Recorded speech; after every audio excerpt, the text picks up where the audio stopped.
As now Türkiye and Hungary gave a green light to Finland's accession to the NATO, I sat down with the Hungarian President Katalin Novak to talk about how this decision was made, along with her country's energy and family policies. My name is Muttalip Erdoğan and this is TRT World's One-on-One. Madam President, thanks for making time for this interview for TRT World. I'd like to start this interview by asking the Hungary stands on the bid of Sweden and Finland's NATO bid.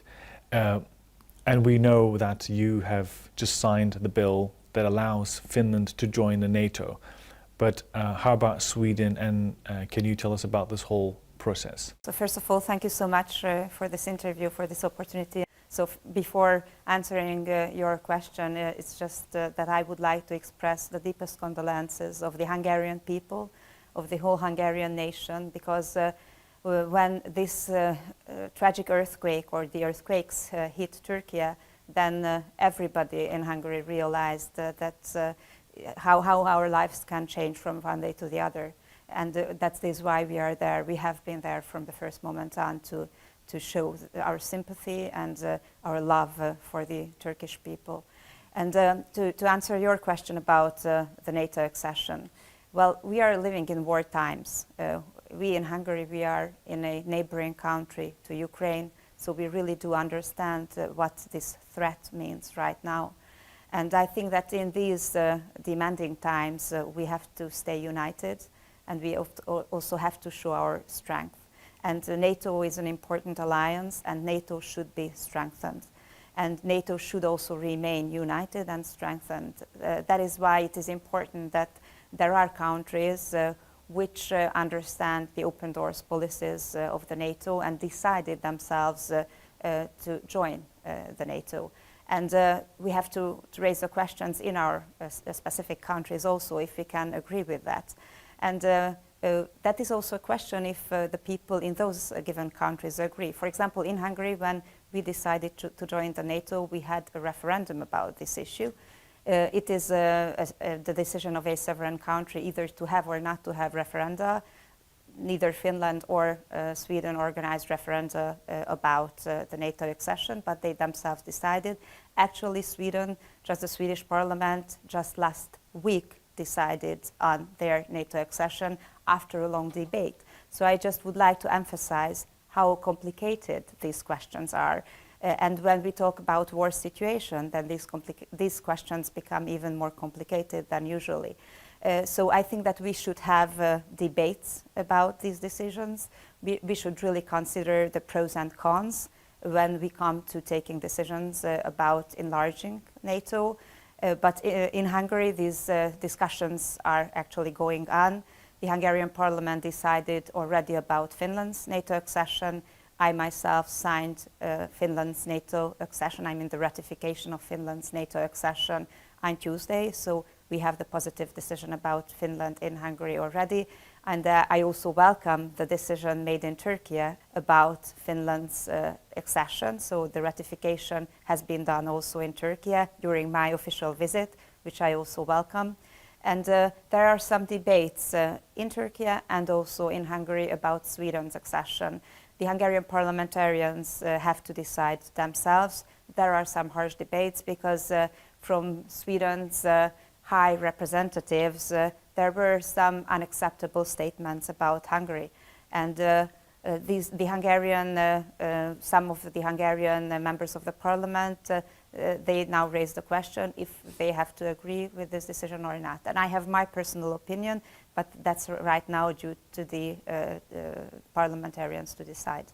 What were those criticisms from Sweden towards Hungary, and why? And of course, you said that there were harsh criticisms as well, but what are they opposing in Hungary, and what are they pressuring Hungary on? It is not criticism, because I think criticism we need.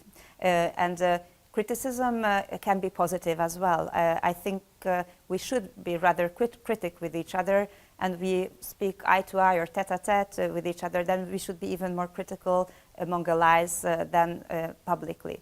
But these criticisms were not just criticisms, they were unbased, biased statements about Hungary, saying that we have to, Hungary has to be starved, and that even the Hungarian democracy was put into question. So I think that I also do understand the questions of those Hungarians, or the doubts of those Hungarian parliamentarians who say that, well, their legitimacy was put into question by the same people who now want them to decide in favor of their accession. On the other hand, myself, as the president of Hungary, say that, yes, I understand this.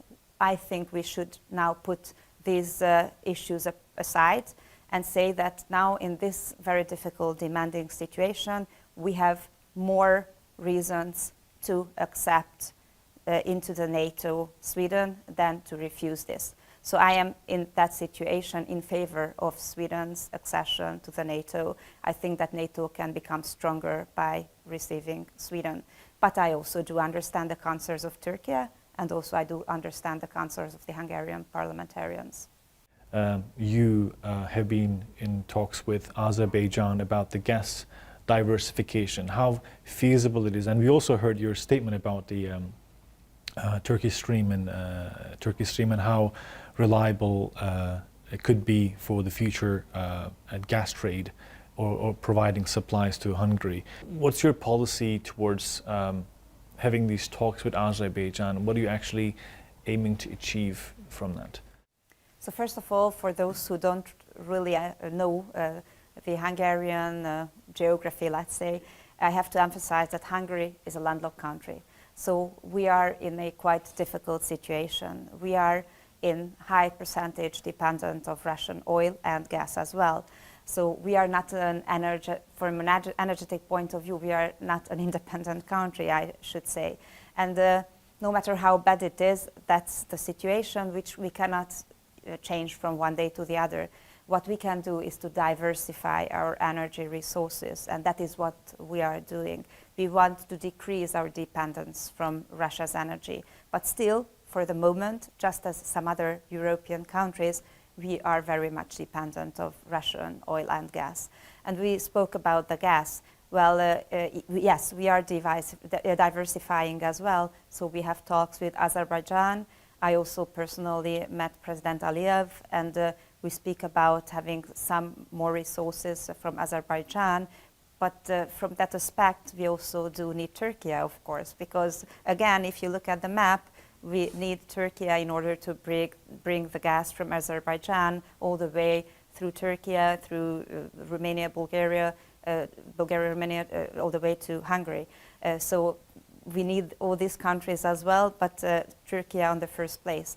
And right now, Turkey is also and has been a very reliable partner, because much of the Russian gas also comes through Turkey, the Turkish pipeline. So we really do rely on you, and you are and have been and still are going to be an important partner for us in that sense.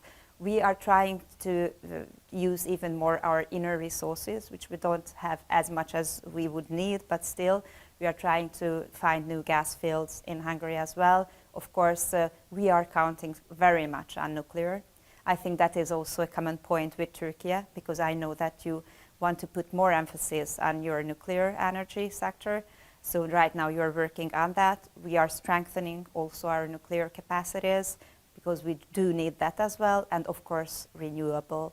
But you have to look at the Hungarian map again and the Hungarian landscape. We don't have high mountains, we don't have very speedy rivers, so we don't have a sea entrance, so that actually determines our marge de manœuvre. That's how we should manage, but we are doing it.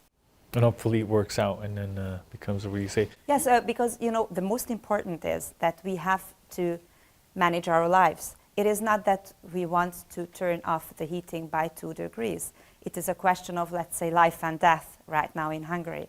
That is why we have been always so rational about having a relation to the Russian energy sector, let's say. The question really is if we can manage the households, if we can manage the Hungarian economy. That is for us really a question of life and death, and that is why we do need these energy resources. Madam President, as a former Minister of Family for 8 years before becoming a President of Hungary, you have changed the country's entire family policy, and you also have initiated an alliance called Family Friendly Presidents Alliance. Can you tell me more about those? I'm not only a mother of 3 children, but I was responsible in Hungary for our pro-family policies for 8 years. So for quite a long time, I was the one who initiated many pro-family schemes in Hungary, and also tried to bring the attention much more to the pro-family issues. Because for us, family values are just as important as for Turkish people. And I experienced that at the very high level, we don't really speak about the importance of family. We speak about many challenges, but we don't really speak about the challenge of demography and the challenge of families. And that many young people, at the end of the day, give up on having their own children. We have mass immigration. You experience it also in Türkiye. We experience it in Hungary or in Europe all over. But we don't speak about the reasons. Why don't we have our own kids? Why don't young people decide to have children, or why cannot they have children at the end of the day? I'm a working mother. I know how important it is to be able to fulfill our professional dreams just as our family dreams. And that is what we have been working on in Hungary as well, to enable young couples to have as many children as they want to have in the moment when they want to have these children, so that they don't face financial barriers. There I have to add as well that since 2015, we've been organizing in Hungary every second year a Budapest Demographic Summit. We will have it this September as well. I hope you will be there, because it is really the summit of pro-family thinkers, also politicians, church leaders, so really many from all around the world just come together to discuss the matters of demography and families.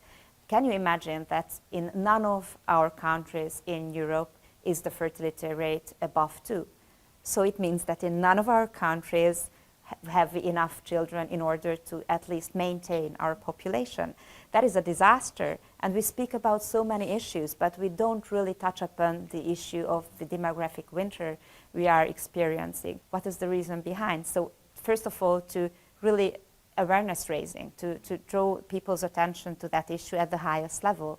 Second, to share with each other our experiences. Yes, that's true. And third, just as you said, maybe to have some comments on some issues that come up, because we can have this aspect as well brought into the discussion, which we many times avoid or don't take into account. So these are the 3 main reasons why I brought together, or I'm trying to bring together, the pro-family leaders of the world. Madam President, thank you very much for your time for TRT World One-on-One. Thank you very much.